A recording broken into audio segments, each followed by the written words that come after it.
Hello student, welcome back. Today we will talk about a new lesson, changes around us, lesson 6 और sixth class. Sixth class के जो sixth lesson है changes around us. Changes around us का मतलब है हमारे आसपास होने वाले परिवर्तन। तो उस लेसन की हम डेफिनेशंस डिस्कस करते हैं। रिवर्सिबल चेंज क्या होते हैं? The change in which original form of a substance can be recovered by reversing the process.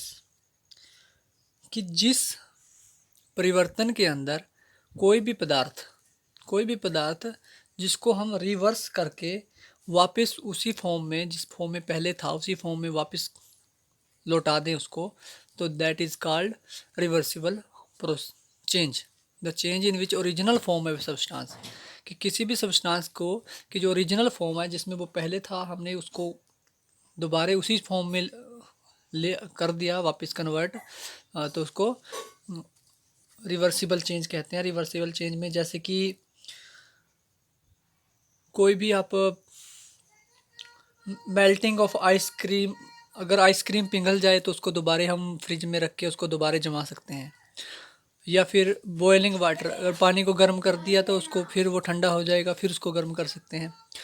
अगर हमने फोल्डिंग पेपर, अगर किसी पेपर को आप फोल्ड कर दो, उसको दोबारा से हम खोल सकते हैं और फिर वो पेपर उतने का ही उतना बन जाएगा, अगर हम उसको ना काटें तो इस तरह से कोई भी चीज़, अगर कोई कपड़ा उसको हम इकट्ठा करके रख दें या फिर जब उसको खोलेंगे तो वो उतने का उतना ही रहेगा, तो ओरिजिनल फॉर्म में उसकी, तो वो कहलाएगा रिवर्सिबल चेंज। तो उसके अपोजिट जो है, बिल्कुल विपरीत जो है, वो है आइरिवर्सिबल change. Irreversible change, the changes in which the original form of a substance cannot be recovered by reversing the process। कि वो परिवर्तन, द चेंजेस इन विच, जिसके अंदर ओरिजिनल फॉर्म, उस पदार्थ की, सब्सटेंस की जो ओरिजिनल फॉर्म है, हम उसको रिवर्स करने के बाद भी नहीं प्राप्त कर सकते। जैसे कि ग्रोथ ऑफ ए पर्सन, कि कोई व्यक्ति है अगर वो बड़ा हो गया तो हम दोबारा उसको छोटा नहीं कर सकते। या फिर बेक्ड रोटी, बनी हुई रोटी जो होती है, अगर हमने खाना पका दिया है तो पके हुए खाने को हम दोबारा उस रोटी से हम फ्लोर आटा नहीं बना सकते। तो ये जो कुछ ऐसे चेंज होते हैं आइरिवर्सिबल चेंज कहलाते हैं, कि हम जब उसको ओरिजिनल फॉर्म में वापस नहीं ला सकते तो वो आइरिवर्सिबल चेंज कहलाते हैं। यह है आइरिवर्सिबल चेंज। नेक्स्ट है कंट्रैक्शन। कंट्रैक्शन होता है सिकुड़ना। It is a property of a substance by which it's size decrease on cooling. कि किसी पदार्थ की वो प्रॉपर्टी होती है, वह गुण होता है किसी भी पदार्थ के अंदर, जो कि बाय विच इट्स साइज, जब उसका साइज जो होता है वो डिक्रीज हो जाता है, कम हो जाता है ऑन कूलिंग।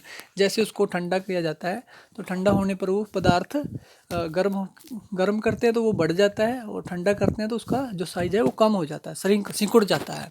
तो इसलिए इसको कंट्रैक्शन कहा जाता है। It is the property of substance by which it's size decrease.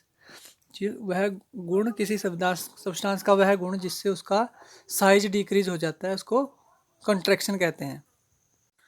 Next है इवेपोरेशन। इवेपोरेशन होता है वाष्पीकरण, जिसको भाप बोलते हैं हम। The process in which liquid is converted into vapours by heating. वह प्रक्रिया जिसके द्वारा कोई तरल पदार्थ, जिसको गर्म करके हम वाष्प में बदल देते हैं, भाप में बदल देते हैं, उसको कहते हैं evaporation. The process in which liquid is convert into vapour by heating, जिसके द्वारा लिक्विड को वेपर में कन्वर्ट किया जाता है और गर्म करके। तो कंडेंसेशन का हमने लास्ट क्लास में पढ़ा था। The process of conversion of vapour into liquid bye cooling it called condensation. Evaporation और कंडेंसेशन दोनों एक दूसरे से सिमिलर से हैं, तो इनको ध्यान से देखना है।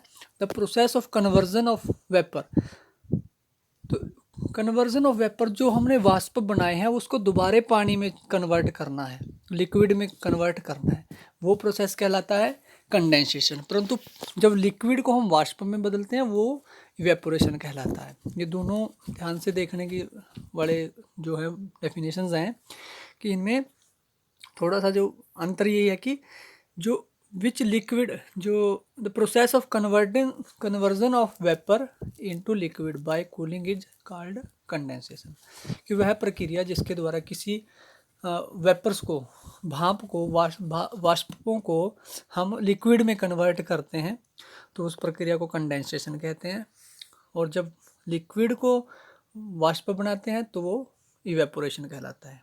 Next is expansion. एक्सपेंशन क्या होता है? एक्सपेंशन होता है फैलना, फैलाव। When a substance increase its size on heating it is expansion, तो उसको एक्सपेंशन कहते हैं। जब कोई पदार्थ जिसका गर्म करने पर उसका साइज बढ़ जाए, उसका आकार बढ़ जाए, तो उसको हम एक्सपेंशन कहते हैं, कि जब उसको गर्म किया जाता है तो उसका आकार जो है बड़ा हो जाता है, बढ़ जाता है। तो जैसे लोहे को गर्म करते हैं तो उसका आकार पहले से वो और बड़ा हो जाएगा, तो ये प्रक्रिया इसको एक्सपेंशन कहा जाता है। मतलब लोहे को अगर हमने बड़ा करना हो, बढ़ाना हो, तो उसको गर्म करके फिर उस पर हथौड़े से चोट की वार किया जाता है, चोट मारी जाती है, तब जाके वो अपना जो पहले वाली स्टेज होती है उसको और ज़्यादा एक्सपेंड हो जाता है, बढ़ जाता है, फैल जाता है। तो नेक्स्ट है मेल्टिंग। मेल्टिंग होता है पिघलना किसी चीज़ का, किसी पदार्थ का पिघल जाना। The process in which solid change into liquid form on heating is called melting, कि वह प्रोसेस जिसमें कोई सॉलिड ठोस चीज़ होती है तो उसको जब गर्म किया जाता है तो वो तरल बन जाती है, लिक्विड में बदल जाती है गर्म करने पर।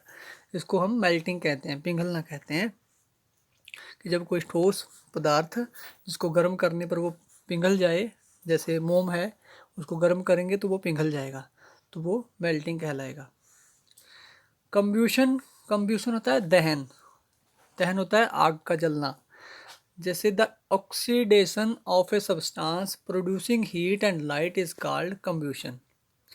Oxidation of a substance producing heat and light, जब किसी पदार्थ को गर्म किया जाता है, जलाया जाता है, आग जलाई जाती है, तो उसमें से आग निकलती है और लाइट निकलती है, तो इस प्रक्रिया को कम्बिनेशन कहा जाता है, कम्बिनेशन कहा जाता है, कम्बूशन। तो इसके लिए एग्जांपल क्या है? In candle the wax in the wick burns, कि जब कैंडल के अंदर जो वैक्स होती है, विक में, विक होती है बत्ती, जिसको बत्ती बोलते हैं, उसकी कैंडल के अंदर, तो उसके ऊपर हम आग जलाते हैं तो वो जलने लग जाती है, और जो वैक्स होता है पिघलता है, तो उसमें से हीट निकलती है और लाइट निकलती है, तो ये कहलाता है कंब्यूशन। तो दहन, कंब्यूशन का मतलब दहन है, ये प्रक्रिया दहन कहलाती है। तो ये थी कुछ इम्पोर्टेंट डेफिनेशन इस लेसन की, changes around us. Next video में हम इसके क्वेश्चन आंसर डिस्कस करेंगे। तो आप वीडियो कैसी बनी है लाइक कमेंट करके बताएं, और वीडियो को लाइक भी करें, और अगर चैनल पर न्यू हो तो सब्सक्राइब कर लें और नोटिस बेल आइकन दबा लीजिए ताकि आपको आने वाली वीडियो की नोटिफिकेशन मिलती रहे। Have a good day.